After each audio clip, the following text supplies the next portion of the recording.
Assalamualaikum warahmatullahi wabarakatuh. Perkenalkan, nama saya Siti Yusria, NIM 931111919. Di sini saya akan mereview makalah dengan judul Sejarah Lahirnya Penyelesaian Sengketa Ekonomi Syariah. Pada bab 1, yakni pada poin pertama, latar belakang. Dalam latar belakang tersebut dijelaskan bahwa tatanan suatu negara dan bangsa, masyarakat dituntut untuk mengetahui suatu tatanan yang telah tersusun secara teknis demi menjamin keamanan dan kenyamanan seluruh masyarakat. Namun, meski demikian, tidak menutup kemungkinan akan terjadinya suatu keresahan, kericuan, dan kegelisahan di dalam komunitas masyarakat. Hal ini dapat terjadi karena beberapa faktor seperti faktor sosial, agama, atau kepercayaan adat istiadat, kebudayaan maupun ekonomi. Di dalam hukum ekonomi Islam sendiri itu sangat diperinci, di mana setiap adanya suatu transaksi baik jual beli maupun ijab kabul atau yang lainnya, maka ada syarat dan rukun tertentu yang telah ditetapkan.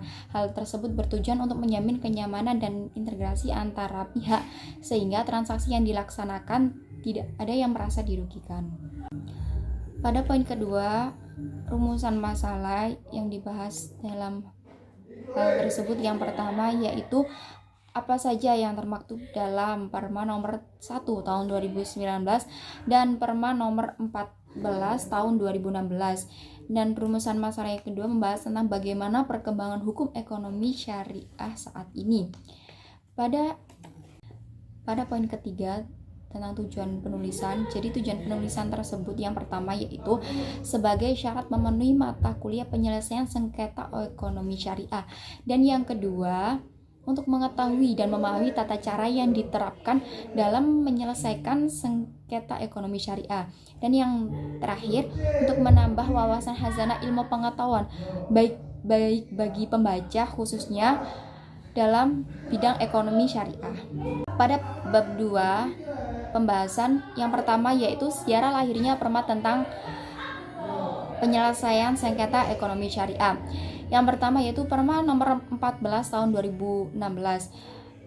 Dalam hal tersebut, untuk memperoleh eksistensi dalam tatanan hukum dan kehidupan ketatanegaraan negara, terlebih lagi setelah pemberlakuan satu atap atau one roof system pada tahun 2014 di bawah naungan Mahkamah Agung Republik Indonesia.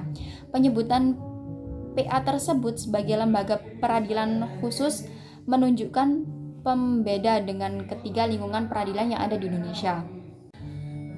Perma nomor 14 tahun 2016 sendiri juga merupakan produk baru yang berfungsi untuk menguatkan kekuasaan dan kewenangan peradilan agama. Karena selama ini banyak pihak yang memberi kesan bahwa hakim-hakim peradilan agama hanya mahir menangani NTCR dalam kurung nikah, talak, cerai, dan rujuk. Materi yang terdapat dalam Perma nomor 14 tahun 2016 tidak terlalu banyak, sebagaimana yang dijelaskan bahwa dalam proses penyusunan perma tersebut semakin menyusut dari awal perumusan. Jadi hal tersebut merupakan suatu hal yang wajar karena dibutuhkan seleksi aturan yang bisa ditarik secara umum untuk ditetapkan menjadi sebuah aturan Perma nomor 14 tahun 2016. Pada bab 2 pembahasan yang kedua yaitu mengenai perkembangan hukum ekonomi syariah. Jadi sejalan dengan sudah diakuinya kedudukan hukum Islam di Indonesia sebagai salah satu sumber hukum nasional, selain hukum adat dan hukum barat, keperluan untuk selalu mencari dan menggali khazanah hukum Islam dalam rangka memberi sumbangsi bagi pembentukan hukum nasional sebagai keniscayaan. Lebih-lebih lagi, hukum Islam sudah lama mendapat tempat di Indonesia dalam konteks keberlakuannya sudah begitu lama, baik secara normatif, sosiologis maupun yuridis. Islam sendiri memiliki seperangkat ajaran berupa akidah, syariah, dan ibadah. Syariah sendiri dalam arti khusus disebut juga dengan fikih, terdiri dari beberapa bidang, yaitu ada ubudiyah atau ibadah, munakahat atau pernikahan, jinayat, muamalah, dan lain sebagainya. Pada bab 3 yakni terdapat kesimpulan dan saran. Yang pertama, kesimpulan dari hasil pembahasan di atas, yaitu yang pertama, untuk isi yang termaktub dalam Perma nomor 14 tahun 2016 berisi tentang pengenalan ruang, lingkup dan tata cara penyelesaian sengketa ekonomi syariah di PA. Dan yang kedua, untuk hukum Islam sendiri di Indonesia sudah diakui dan sudah menjadi suatu hukum formil yang diterapkan dalam perkara yang berkaitan dengan agama Islam.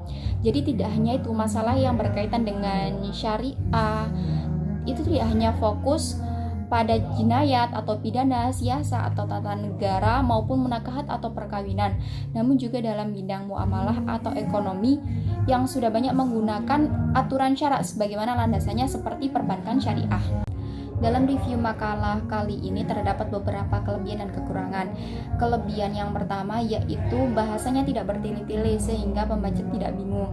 Dan yang kedua, bahasanya disajikan sangat jelas dan mudah dipahami. Dan yang terakhir, menggunakan bahasa yang sederhana sehingga mampu dipahami oleh pembaca. Kekurangan pada makalah tersebut berupa kata yang tidak sesuai dengan EYD yang benar dan tanda baca yang tidak sesuai. Sekian review makalah dari saya. Apabila terdapat kekurangan, mohon maaf yang sebesar-besarnya. Wassalamualaikum warahmatullahi wabarakatuh.